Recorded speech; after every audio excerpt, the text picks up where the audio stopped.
नमस्ते साथियों।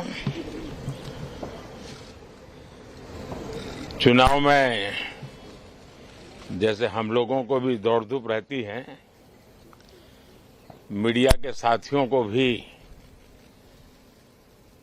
बहुत परिश्रम करना पड़ता है, रात दिन दौड़ना पड़ता है, अलग अलग लोकेशन को कवर करना पड़ता है। तो आप लोगों ने भी बहुत कष्ट उठाया है।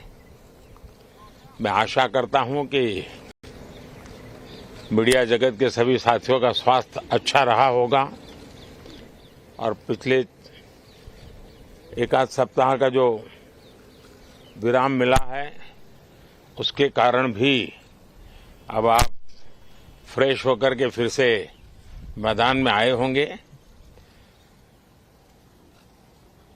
तो 18वीं लोकसभा, और वैसे भी हमारे यहाँ व्यक्ति के जीवन में 18वीं इसका बड़ा महत्व होता है। एक नए कालखंड में प्रवेश करता है टीनेज समाप्त करके। ये 18वीं लोकसभा एक प्रकार से नई ऊर्जा, युवा ऊर्जा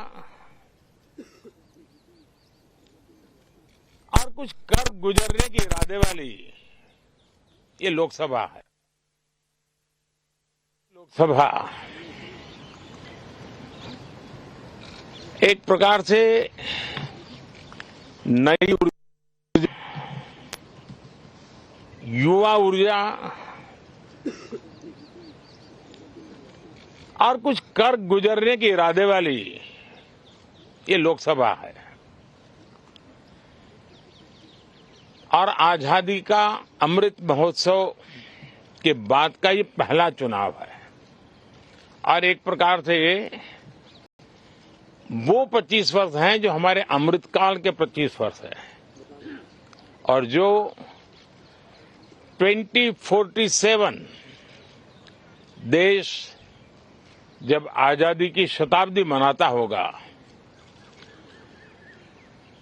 एक प्रकार से उन सपनों को साकार करने का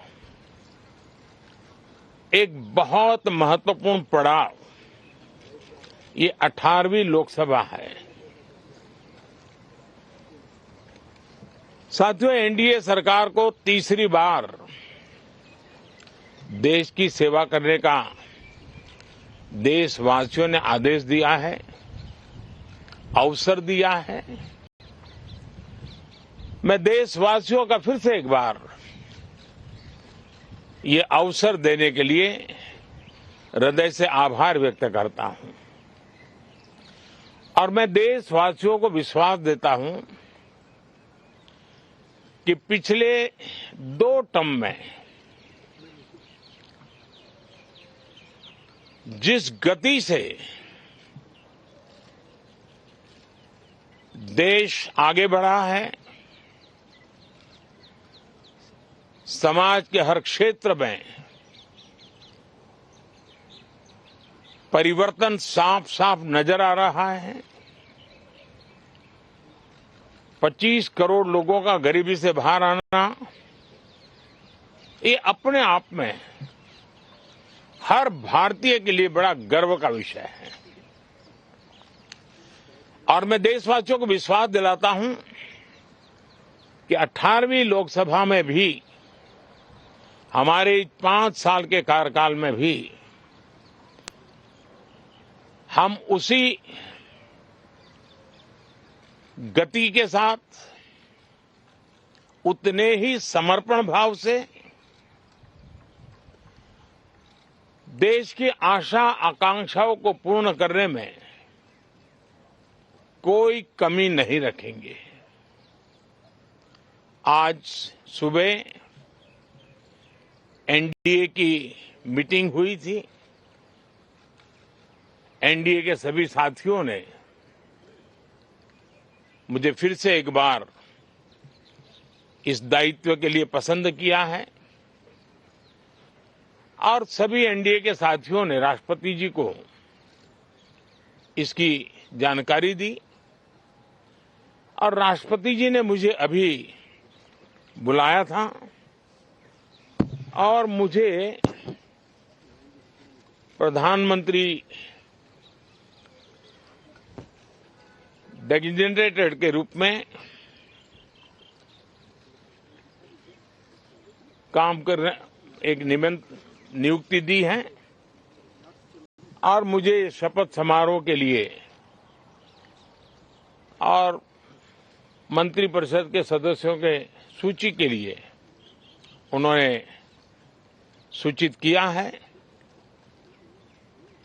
मोटे तौर पर मैंने राष्ट्रपति जी को कहा है कि हमें 9 तारीख शाम को सुविधा रहेगी। अब बाकी डिटेल तो राष्ट्रपति भवन वर्कआउट करेगा और हम तब तक मंत्रिपरिषद की सूची राष्ट्रपति जी को सुपुर्द करेंगे। उसके बाद शपथ समारोह होगा। साथियों, सरकार एनडीए की एक प्रकार से एनडीए 1, एनडीए 2 और एनडीए 3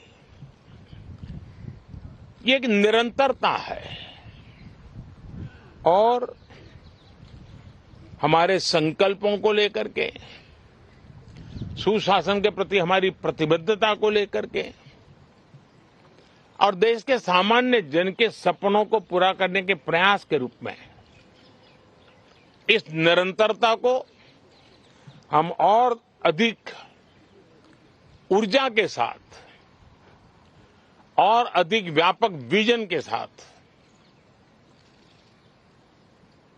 आगे बढ़ाएंगे और समय सीमा में लक्ष्यों को प्राप्त करने का हमारा प्रयास रहेगा। 2014 में मैं बहुत नया था। मुझे अब एक लंबे समय तक इस कार्य का अनुभव मिला है, हमारी टीम को अनुभव मिला है और इसलिए हमारे लिए अब तुरंत ही काम को आगे बढ़ाना बहुत ही सरल रहने वाला है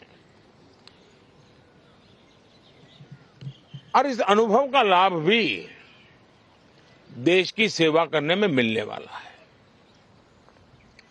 इन 10 साल के कार्यकाल के दरमियान भारत की वैश्विक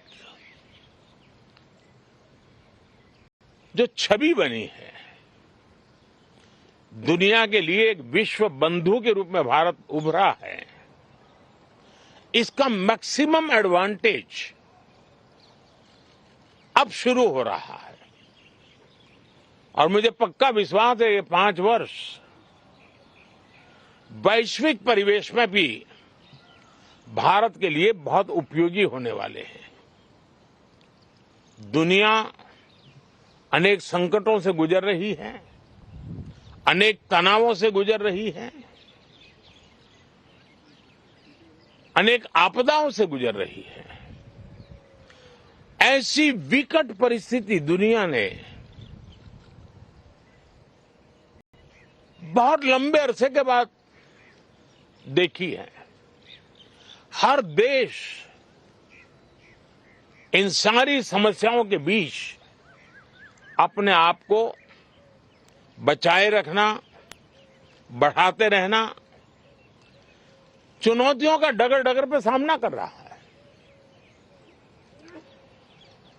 हम भारत वाले लोग, हम भारतवासी खुद नसीब हैं कि इतने बड़े संकटों के बावजूद भी हम आज विश्व की सबसे तेज गति से बढ़ने वाली इकोनॉमी के रूप में जाने गए हैं। ग्रोथ के विषय में भी दुनिया में हमारी वाहवाही हो रही है। अब एक स्टेबल गवर्नमेंट मिलने के कारण